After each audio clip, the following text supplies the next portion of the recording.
This is a game submission from David Dial, an English teacher in Tokyo, Japan, and is called Flashcard Simon. This is a game for small groups. It works best for elementary students and older. You'll need some flashcards to practice, some number cards, and a small whiteboard and marker. Lay out 4 flashcards like in the old game Simon. On the whiteboard, draw or write the words you wish to review. If you have another set of flashcards, that works even better. Just stick them on the board. Out of view from the kids, number the cards on your whiteboard in a random order. Say the flashcards in the order that you numbered them, making sure they can't see the whiteboard. The student places the number 1 card on the first card you said and says the word. Then they place the number 2 card on the second card you said and says the word, and so on.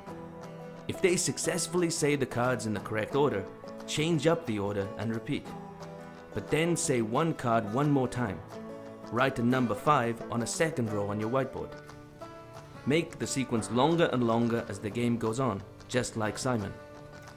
You can also add more flashcards as the game goes on.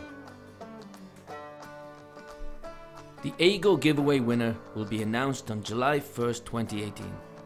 Winners are decided by which video gets the most views, likes and comments across all our media platforms over a 10-day period.